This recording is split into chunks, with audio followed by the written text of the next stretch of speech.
guys, welcome back or welcome to my channel if you're new. My name is Kristen and I am a high school math teacher. I'm also a first-time mom and I love to read. So this book is going to be about all the books I read in 2024 and the order that I read them and a quick review of each. I'm going to try to quickly do this as the dogs don't bark and if the baby's sleeping before she wakes up. So we're just going to jump right in.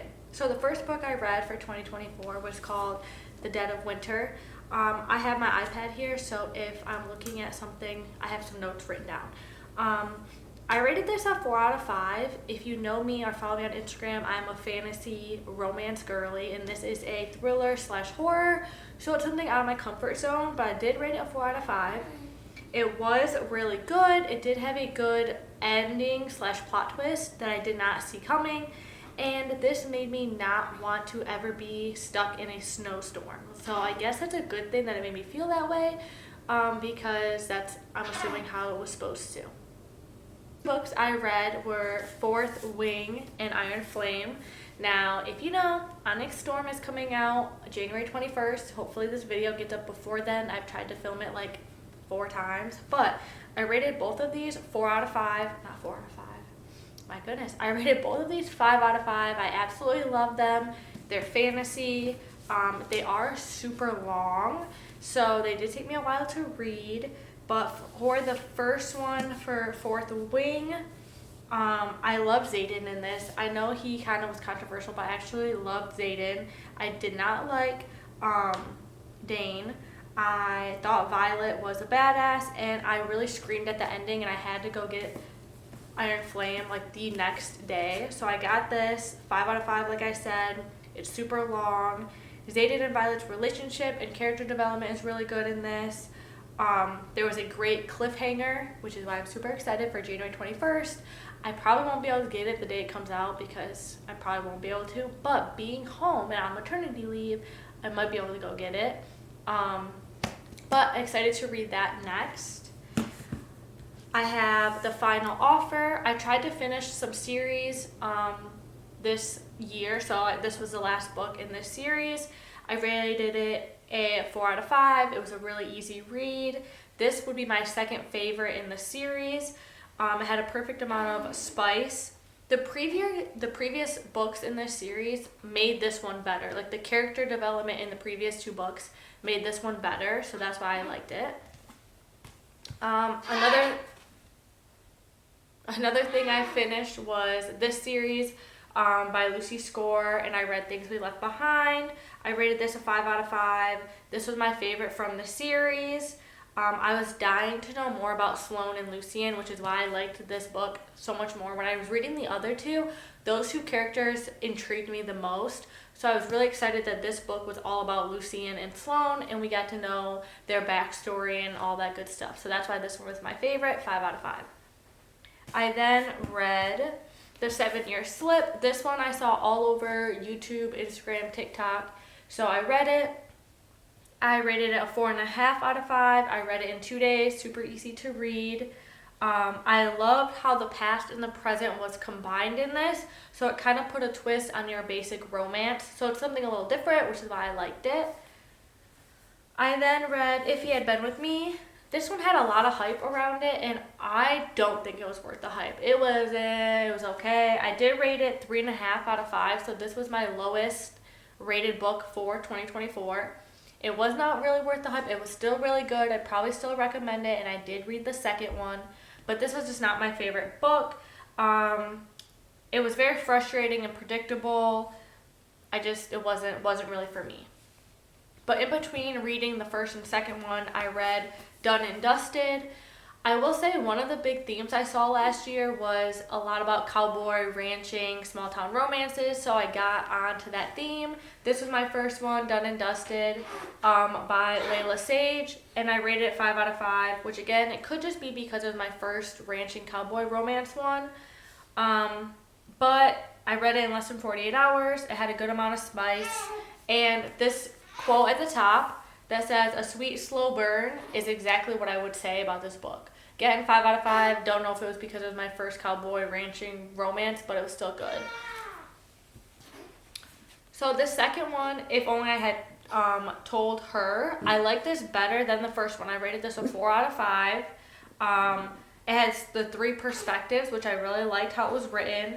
I do think Autumn should have been longer and more about the future with the baby and everything. So again, I think that's why I docked it a star. So it was still good. I liked it better than the first. And then if you know, because you've read it, the last 2 pages with Jack, it threw me through a loop. I was like, what? So if you know, you know the last 2 pages. But yes, I read this.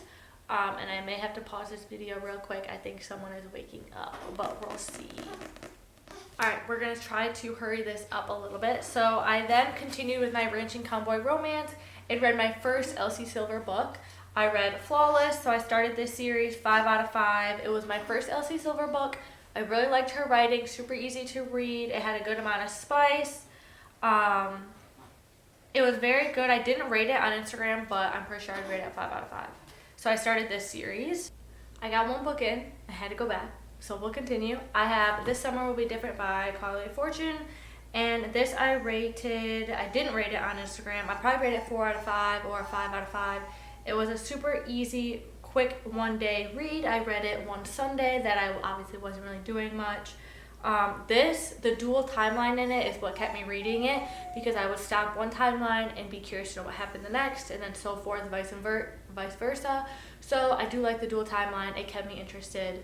Good book. I then continued my Elsie Silver series and I read Heartless. I rated this a 4.5 out of 5. This was all about Cade and Willa and their character development. It had a perfect amount of spice, and my question I keep asking myself was this better than the first one? And I think I might say it is. I don't know. It's very, very close to be better than the first one, if not they're equal. So, also good book. I read Just for the Summer by Abby Jimenez, and this was also all over like last year. I read it and I rated it a 5 out of 5. It was beyond cute, obviously. It was a good plot, character development. Emma and Justin's relationship I really enjoyed because I felt like a lot of people could relate to it, because for Justin to still be there and willing to help her through all of the struggling, all of the tough times, it just says a lot. And you don't see that, I guess, a lot in relationships or in books, I guess, or books that I've read. So I really enjoyed that he stayed there and the relationship was really cute and very good. 5 out of 5. It's also a good summer read. I think I read it in the summer, but yes, good summer read. And then I read Mistakes We Never Made by Hannah Brown. I love me some Hannah Brown. If you don't know, she's a reality TV star, or was. She was on a couple different shows, but she was first on The Bachelor / Bachelorette. I love her. I follow her on everything, in all her journeys, in all her growth. So I could be biased on this, but I rated it 5 out of 5. It was a very cute read. It was, had some flashback chapters. I read it in 2 days. Very cute. Love it. 5 out of 5. And then I read this series, which I thought I finished, but I realized there was a 4th book, which I didn't know. But I read the Hades and Persephone series, which A Touch of Darkness, A Touch of Ruin, and A Touch of Malice. Now, I thought this was the end, and I started a different series. It was not the end. Sorry if this lighting is weird. I kind of didn't know it was there. But I thought this was the end. It wasn't, so I have to read the 4th book in 2025. But I rated all of these 4.5 or 5 out of 5 stars. I was scared to read it. I had the first book, A Touch of Darkness, for forever. It was on my TBR for like ever, but I was scared to read it because I know nothing about mythology, Greek, Roman mythology, know nothing about it. So I was scared that I was going to need to know it for this book, but you actually don't. It was a really easy read. You don't have to know anything about it. And I really wanted to know more about Hades and Persephone's relationship. That's why I continued the series.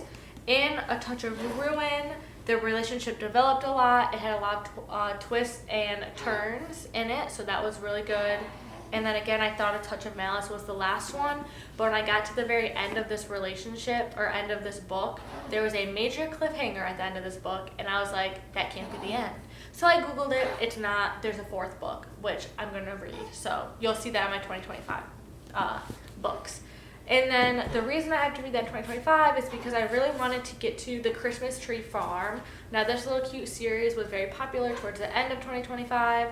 So it starts with the Pumpkin Spice Cafe, and then the Cinnamon Bun Bookstore, and then the Christmas Tree Farm. I wanted to get to this by Christmas.